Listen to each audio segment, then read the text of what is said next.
Hi guys, welcome to Creative Chess channel, and today my next video about Scandinavian defense. I remind you that last time I showed you a slight variation for white. I'll just quickly remind you what was going on in the first part of this video devoted to Scandinavian defense. We are not going to play knight to c3 and main line. We are going to play knight to f3 here, because sooner or later we want to play c4, because when in main variation knight goes to c3 we don't have this opportunity, but here we are going to occupy the center and have a good position. Also, I told you about the tactical thing. So here, if black plays bishop to g4, then bishop e2, and when black castle queenside. This is a tactical variation full of different attacks, different slight combinations. So please watch my first video if you haven't done this. Today we are going to speak about the second option for black. It is not to castle queenside, but to go for some positional play and castle kingside. So again, we play knight to f3 in this situation, and now black decides not to be in a hurry, not to castle queenside, but just to develop their kingside and castle kingside. Okay, knight f3. Anyway, we go d4. Now black has a lot of options. I'm not going to speak about all of them because more or less my ideas, white's ideas are the same. Okay, let's have a look, for example, at the natural move bishop to f5. So we just develop bishop to e2, castle, and our main idea, play c4 and have 2 pawns in the center. Black would go somewhere, maybe to d8, maybe to a5, so we'll have a look. So everything depends on the black, but doesn't matter much. Knight to c3.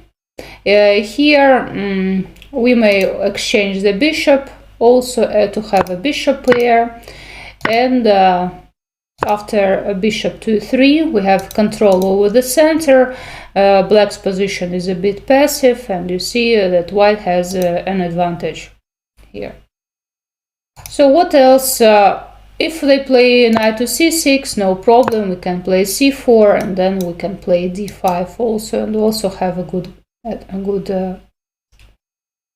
position. Okay, but I'll discuss one of the main moves here, c6.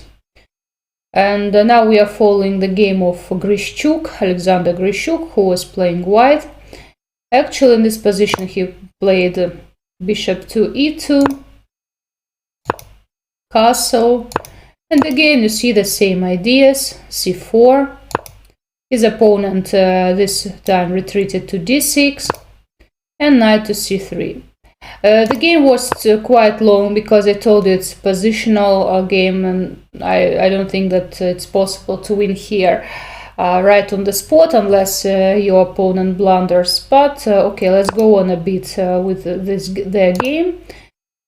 Okay, maybe he wants to play here,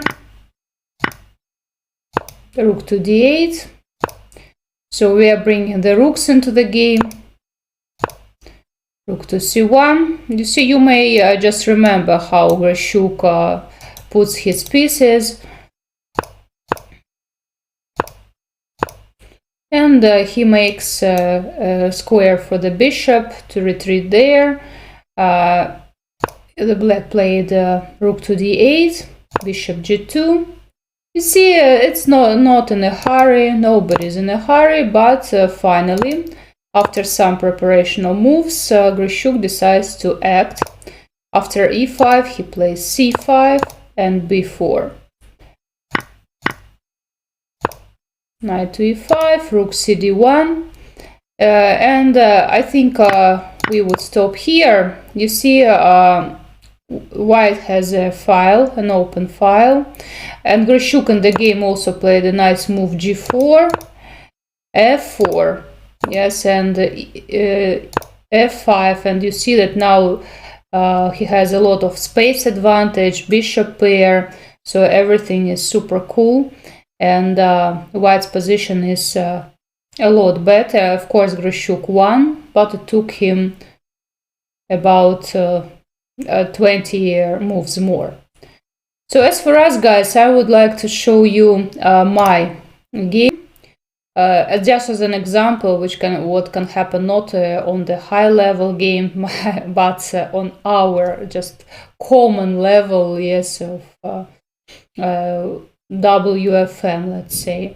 I was playing against a guy from the US, I bedazzle, and actually I won him quite quickly. And I played knight to f3, he played bishop to g4. No problem.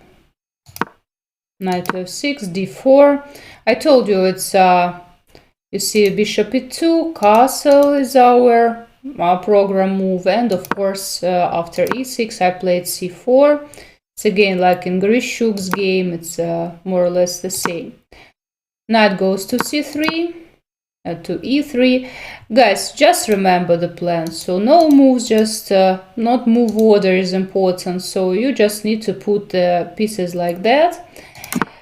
And then I played a3, yes, like Grishuk, and sometimes I have such plans, sometimes I play b4, and in some cases d5. It depends on what my opponent does. Here I decided, I noticed here that after I played d5 and all these exchanges, I would attack this bishop. That's why I went for this.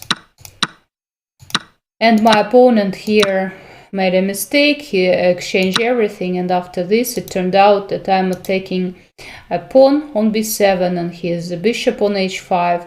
Yes, he could have changed this, and it was the main option, the best option for him, I think. But anyway, just have a look. I would have a super cool position. I'm still attacking the pawn. I have a wonderful bishop pair. But my opponent decided not to take like this. He just played knight to f6. And after this bad move, actually I won already. I just play rook f2 d1.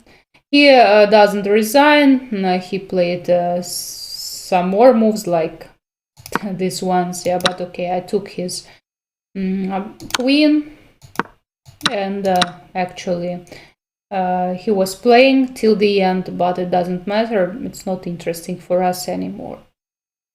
So guys, if we return, you may see that